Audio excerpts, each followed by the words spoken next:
Fala, Psi! Sejam muito bem-vindos e bem-vindas a mais um programa Saber Assertivo. Nesse programa a gente discute aí as principais situações, as principais questões que acontecem dentro da clínica. Para que a gente faz tudo isso? Para que a gente se sinta mais seguro. Quando a gente conhece as informações, quando a gente conhece situações que acontecem na clínica, antes de fazer o atendimento, a gente se sente mais seguro e, consequentemente, consegue aí saber o que falar, não ficar sem saber o que falar quando estiver diante aí do seu paciente, saber o que falar, saber que estratégias, que situações, como proceder em determinadas situações, que estratégias utilizar quando for necessário, saber fazer uma escuta mais ativa, acolher o paciente e principalmente, que é o mais importante aí, importante é fazer com que o paciente evolua dentro do tratamento e aí, gente, a partir daí, o paciente evoluindo dentro do tratamento é só consequências positivas, vira o efeito bola de neve mesmo. O paciente vai se sentir muito grato pelo trabalho que a gente faz junto, né? Ele vai indicar você para outras pessoas e aí, e essa é a melhor forma de elogio, e aí vira efeito bola de neve, gente. É só consequências positivas, tá? Pode ter certeza disso.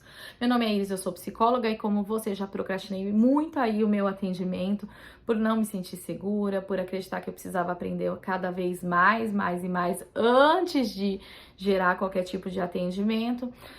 Aprendi bastante, li muito, aprendi bastante, na prática também, coloquei todas as coisas que eu aprendi na prática, tive resultados positivos na clínica, que é o mais importante. Estou aqui para compartilhar tudo que eu aprendi com vocês, para que vocês não tenham a mesma dificuldade que eu tive aí nessas questões de buscar aí o conhecimento, né? A gente sabe que o conhecimento da prática, ele é um pouco mais difícil de ser encontrado, então eu tô aqui para tentar falar aí muito menos sobre teoria. Teoria é muito importante, né? É com ela que a gente dela que a gente se utiliza para colocar as questões em práticas, mas o meu objetivo aqui é tentar de uma maneira prática, objetiva e simples colocar algumas questões para que você também se sinta mais seguro aí dentro do seu atendimento clínico. E eu provo para vocês, gente, é possível sim fazer um atendimento clínico assertivo,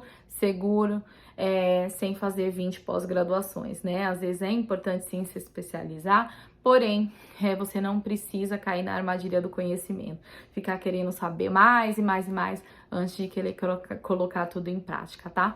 E hoje eu vou falar, gente, o tema é totalmente providencial, vou falar sobre procrastinação. E aí, gente, já procrastinou? Quem nunca, né? Quem nunca procrastinou? Esse tema eu acho que ele é muito providencial, muito importante, até mesmo porque todo mundo procrastina, né? Eu, você, todo mundo já procrastinou na vida. Já deixou de fazer alguma coisa aí na vida por medo de fracassar, que é mais ou menos o que é isso que é a procrastinação. E todo mundo já procrastinou na vida. E eu tenho certeza que dentro da clínica você vai lidar aí. 100% dos psicólogos que atendem na clínica vai lidar com questões voltadas para a procrastinação.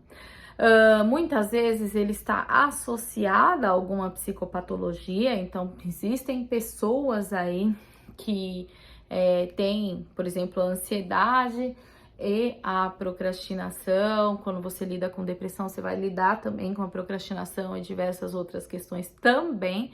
Porém, você vai lidar muito mais diretamente com questões voltadas para a procrastinação, desde as primeiras consultas, vamos dizer assim, com pessoas que procuram o processo psicoterapêutico para o autodesenvolvimento. São aquelas pessoas que não têm nenhum psicodiagnóstico relacionado a patologias, mas que procuraram o processo psicoterapêutico para o autodesenvolvimento. Então, você vai lidar sim com procrastinação na clínica e nessas pessoas, muito provavelmente, você vai lidar desde o primeiro atendimento, tá? Então, é muito comum, é natural que as pessoas procrastinem, todo mundo procrastina, porém, a procrastinação, quando ela é crônica, quando eu deixo de fazer muitas coisas por conta aí do medo do fracasso, ela pode estar relacionada sim a um problema psicológico, seja ele de saúde, seja ele de desempenho ou seja ele de relações sociais. Então, muitas vezes, se a pessoa o tempo todo procrastina, isso deve ser observado porque pode sim estar associado a algum problema psicológico, tá? Mas o que é a tal da procrastinação? Eu não vou falar aqui sobre significado da palavra, não é nada disso. A ideia realmente é entender de uma maneira prática o que é a procrastinação, tá? Na verdade, a procrastinação, ela está associada a adiar uma determinada atividade, adiar uma determinada coisa na sua vida, percebida como desagradável, a fim de evitar uma sensação ruim, tá? Então, eu evito alguma coisa desagradável porque eu não quero lidar com alguma emoção ruim, tá? De certa forma, essa evitação, ela pode ser percebida como algo positivo e aí é que está o problema, porque eu deixo de lidar com aquela situação que me gera alguma emoção ruim e aquilo vai me gerar algum tipo de alívio. Então, de certa forma, a curto prazo, você entende que a procrastinação ela pode gerar um alívio e eu posso me sentir mais calmo, mais tranquilo? Sim, né? Pois é. Aí, a partir daí, eu vou tendo menos tempo para fazer uma determinada tarefa, eu vou ter mais estresse, porque meu tempo vai diminuindo, eu vou deixando aquela situação para depois. E para depois o meu tempo vai diminuindo, eu só vou ter isso, quando na verdade eu podia ter isso tudo. O famoso TCC, eu preciso fazer o TCC, é chato, não gosto de escrever, então isso me gera uma sensação ruim. Para eu ficar mais calma, eu vou lá e de repente assisto um filme, deixo de fazer o TCC. Daí eu vou lá e vou para as redes sociais. E aí vou fazendo outras coisas que não aquilo que eu tenho que enfrentar. Aí chega no final, eu tenho menos tempo, mais estresse, aumento de adrenalina e na hora que eu resolvo aquele problema que eu tenho que resolver, isso também pode ter um desfecho mais relacionado a um alívio momentâneo, então eu posso novamente entender que aquilo é uma sensação não tão ruim assim. Ocorre que, ao deixar, você entende que em geral, em primeiro momento, a procrastinação para o meu consciente ele percebe tudo isso, mas para o meu inconsciente, ele é alguma coisa que alivia algo que eu não tô afim de entrar em contato? Pois é, né, gente? E a partir daí é que a gente precisa entender tudo isso, porque a gente precisa entender quais os mecanismos que o nosso paciente usa para lidar com esse processo de procrastinação, para que a gente psicoeduque, né? E a partir daí ele consiga lidar com tudo isso de uma maneira mais positiva, né? Uma vez que eu procrastino, eu deixo de fazer alguma coisa, aquilo me gera o alívio momentâneo, porém eu não consigo fechar um ciclo. Então eu tenho que entregar, eu tenho que fazer uma apresentação em público e eu não me preparo suficientemente para aquilo tudo.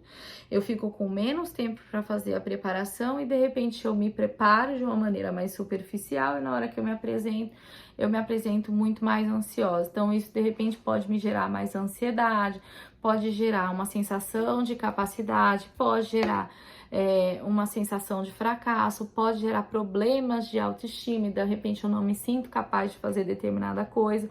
Quanto menos eu entrar em contato, menos eu vou...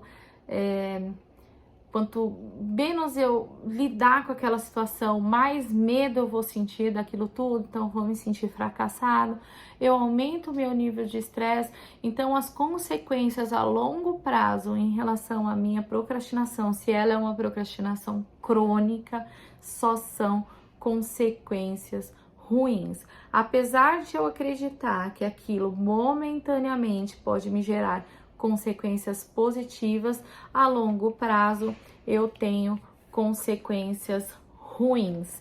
Mas afinal, eu consigo ajudar aí o meu paciente a lidar com questões voltadas para procrastinação?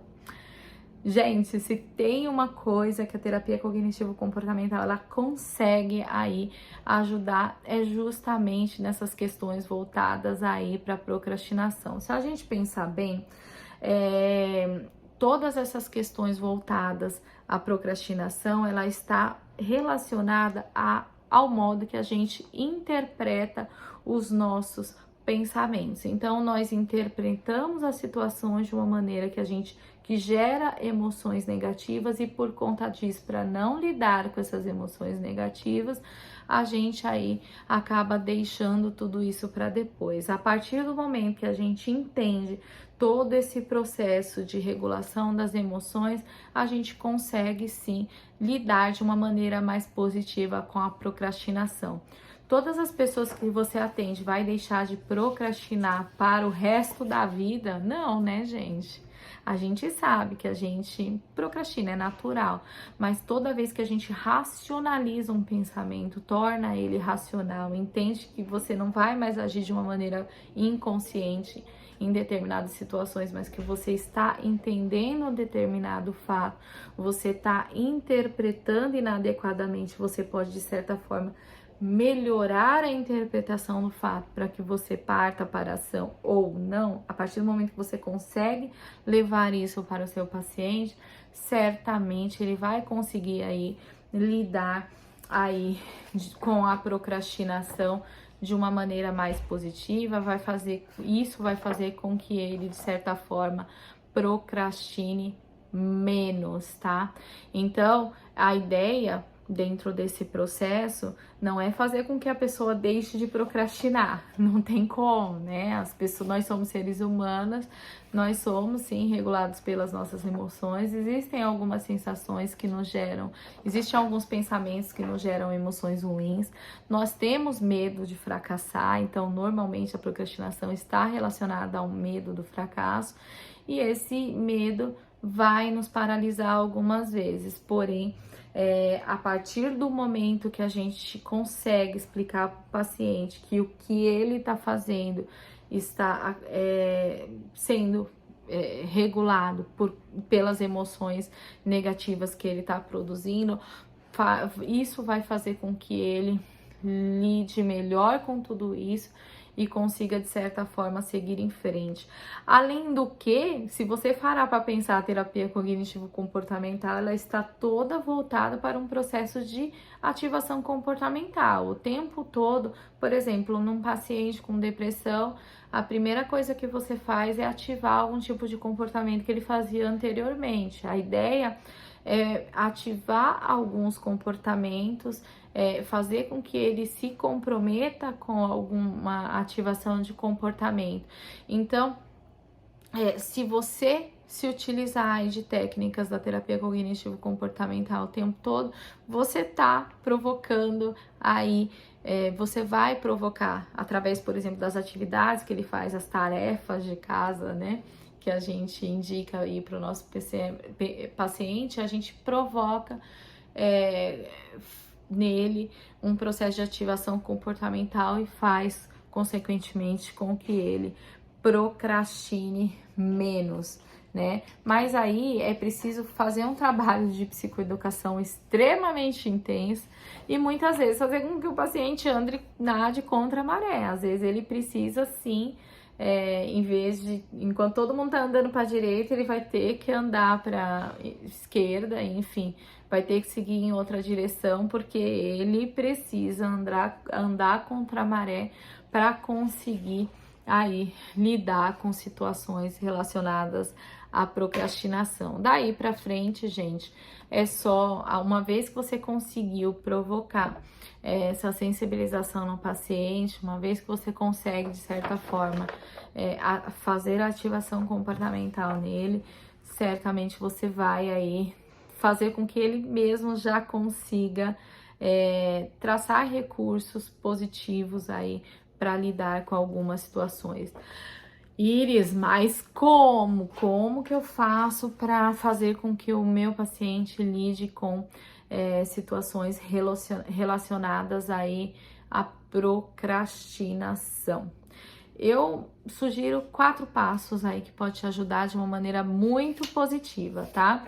Eu vou falar sobre os 4 passos e depois eu explico cada um deles para vocês. O primeiro deles é promover o autoconhecimento. Depois a gente identifica e questiona os pensamentos e a partir daí faz ativação comportamental e depois a regulação das emoções. Calma, gente, vou explicar. Mas assim, toda vez que a gente procrastina, a gente tá com medo de lidar com alguma situação que está nos causando um desconforto. Então, a gente precisa, primeiramente, promover o autoconhecimento. Por quê? Porque a gente precisa entender o porquê é que essa pessoa está procrastinando. Muitas vezes eu estou procrastinando porque eu tenho medo de lidar com uma determinada situação. Mas por que esse medo vem? Quais são as evidências que essa situação de repente pode acontecer? Então, entender o porquê desse medo, ou de repente eu tô com medo de lidar com a apresentação em público porque eu tenho medo de me expor, eu procrastino ou fazer o TCC porque escrever é muito chato. Mas por que é muito chato? Então, entender quais são as questões que estão fazendo com que ele paralise, né? Sendo essa primeira resposta importante, mas também a partir daí identificar as crenças nucleares, quais são as crenças que estão limitando essa pessoa. Então, muitas vezes a pessoa tem a crença que não é capaz, eu não sou capaz, eu não sou bom o suficiente, o perfeccionismo, né, muitas vezes deixa a pessoa procrastinar bastante. Então, entender quais são as crenças nucleares que está diante daquela situação de procrastinação faz com que ele evolua dentro do processo. A partir do momento que ele entende o que é que está paralisando ele, já é um primeiro passo muito importante. Eu vou te dizer, gente, acontece na clínica. Eu já tive casos recentes, inclusive. Eu tive caso recente, por exemplo, de pessoas que procrastinavam um determinado comportamento, até por questão de ética, que eu não vou contar exatamente a situação, mas ela não se sentia capaz de fazer uma determinada tarefa do dia a dia que estava provocando uma situação muito ruim, uma consequência muito ruim para a vida dela. E aí, a partir do momento que ela entendeu que ela era capaz, quando ela chegou no consultório, ela já falou assim: olha, já usei tudo que você pode imaginar e não vou conseguir. E aí, a partir do momento que ela começou a entender o que causava tudo aquilo e qual era a crença nuclear que estava por detrás daquilo, ela já conseguiu aí, de certa forma, deixar de procrastinar todo o processo. Então, assim, ela começou a entender o que estava acontecendo, o que estava por trás dessa situação e qual era a crença nuclear, ela já conseguiu ultrapassar todas as barreiras em relação àquele assunto específico. Então, entender a crença nuclear que está por trás daquilo faz com que, de certa forma, você consiga lidar com o segundo passo de uma maneira bem bacana. E o segundo passo é identificar e questionar os pensamentos. Lembra que eu falei para vocês que normalmente essa questão relacionada à procrastinação está relacionada ao pensamento, né? A produção de pensamento e as emoções que aquele pensamento produz. Então, o que a gente precisa fazer? Qualquer dia eu faço uma live falando sobre o questionamento dos pensamentos, porque eles são muito importantes aí. Mas quando a gente começa a questionar, entendeu qual é o medo maior, né? Primeiro eu preciso entender qual é o medo maior em relação à procrastinação. Eu procrastino de falar em público porque eu tenho medo de me expor, né? qual é o medo central daquilo, medo das pessoas entenderem que eu sou um fracasso, por exemplo, medo aí eu começo a fazer questionamentos para neutralizar aquela crença. Então, esse pensamento é verdadeiro? Quais as evidências de que isso acontece? Existe uma série de inventários de pensamento que você pode, de questionamentos que você pode fazer para esse paciente, para que ele consiga questionar esse pensamento, tentando trazer evidência se de fato aquilo é verdadeiro, e se não é verdadeiro, o que eu posso fazer para neutralizar aquilo, e se for verdadeiro, o que eu posso fazer para minimizar toda aquela situação. Então, vamos supor, um exemplo, eu posso, de repente, travar numa apresentação em público e começar a passar mal? Posso, né? Isso pode acontecer? Sim. Mas qual a probabilidade disso acontecer? Eu já me apresentei algumas vezes e nunca aconteceu. Tá, então existe pouca probabilidade disso acontecer. O que eu posso fazer para minimizar, para fazer com que eu me sinta melhor numa apresentação em público? Eu posso me preparar um pouco melhor. Então, existe uma série de questões que você pode fazer para o seu paciente que aos poucos vai aliviando aquele pensamento nuclear, aquela crença nuclear. Então, a ideia é primeiro você identificar o porquê que ela tá procrastinando, para depois você fazer uma série de questões para você conseguir neutralizar esse pensamento. Uma vez neutralizado esse pensamento, aí o que eu faço? Aí, gente, partir para ação. É a ativação comportamental. Gente, o psicólogo comportamental, ele pode fazer isso com bastante facilidade, tá? A gente trabalha justamente com metas terapêuticas aí com o paciente, nós estabelecemos alguns objetivos e a partir daí a gente pode sim fazer algum tipo de ativação comportamental junto com ele. A gente define alguma situação onde aos pouquinhos, lembra dos micropassos? Falei em algum lugar aí dos micropassos, tá?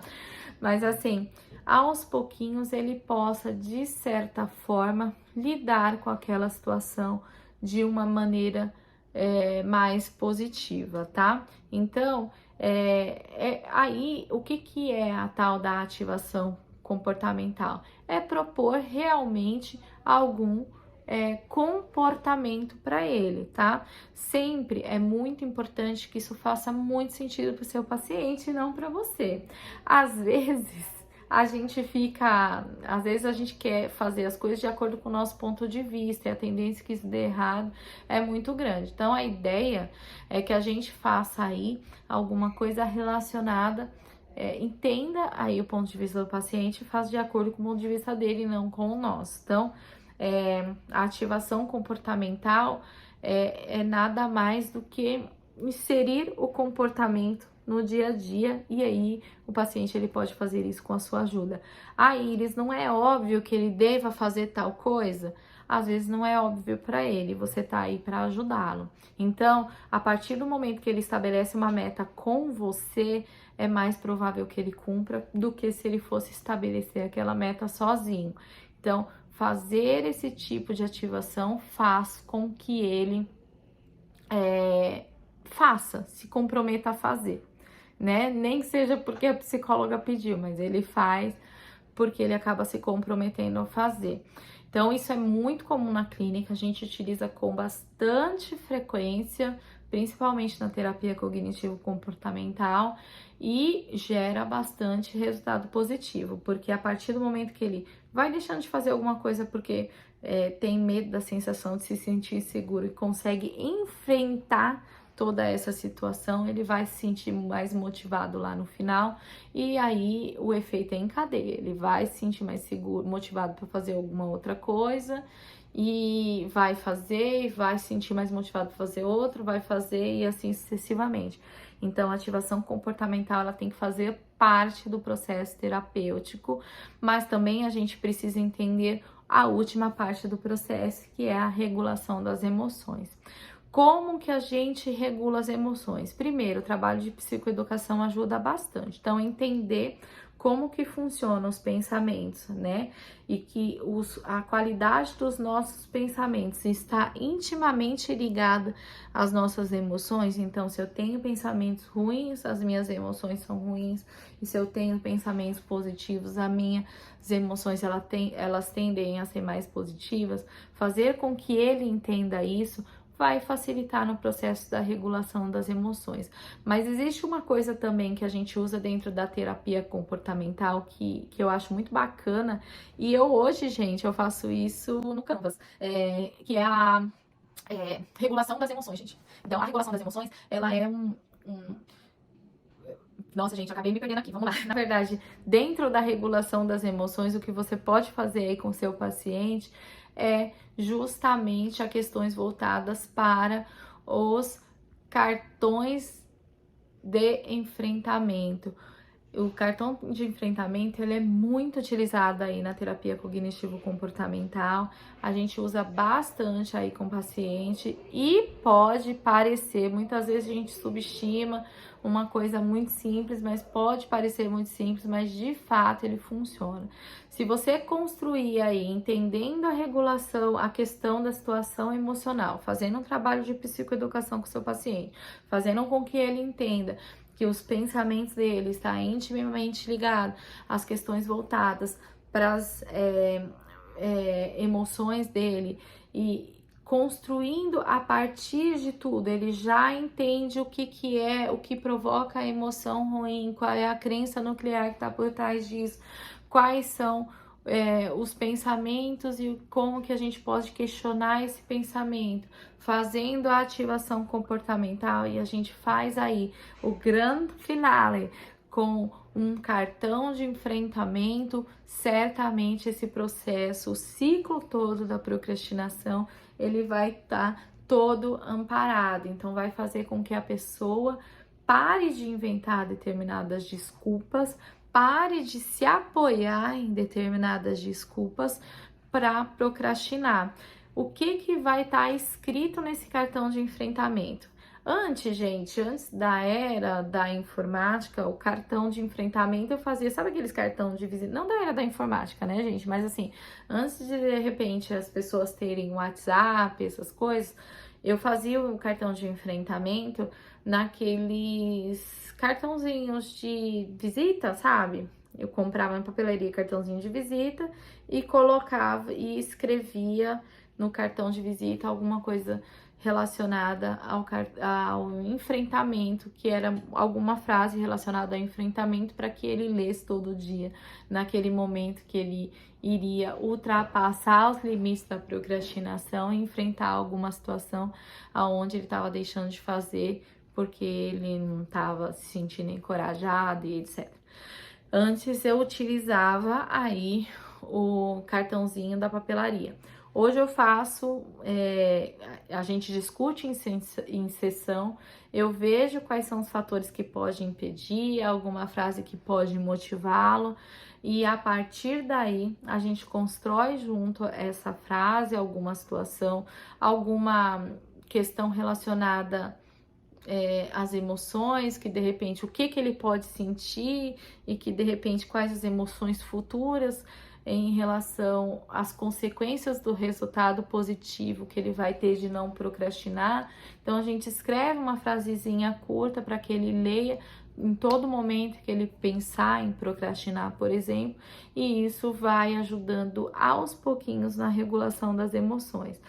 Não só ele ler, mas ele ler associado ao enfrentar a ativação emocional e associado a neutralizar os pensamentos e associado aos resultados positivos que ele vai ter em não procrastinar, vai gerar, de certa forma, efeitos positivos aí para que ele cada vez mais consiga lidar com todas essas questões de uma maneira mais tranquila, com menos medo, com mais coragem de enfrentar e sem a procrastinação crônica. Psicólogo cognitivo comportamental pode ajudar muito nesse processo aí de procrastinação. Existem diversas estratégias que podem ajudar, mas de verdade, se você fizer aí de uma maneira assertiva, a promoção do autoconhecimento, identificar e questionar os pensamentos que estão fazendo procrastinar e neutralizar esses pensamentos, fazer a ativação comportamental e a partir daí alguma regulação emocional, eu não tenho dúvida que você pode ter aí muitos resultados positivos com o seu paciente. E vou te fazer um convite. Que tal fazer isso com você também hoje? Que tal começar a pensar e não procrastinar mais seus atendimentos clínicos? A estudar bastante, sim, porque você vai ter que lidar com o estudo até você se aposentar, você deixar de fazer os seus atendimentos clínicos, mas de certa forma você precisa lidar com as questões práticas para poder justamente se tornar um psicólogo assertivo. Então, meu convite está feito. É isso, gente. Muito obrigada. Até o próximo vídeo.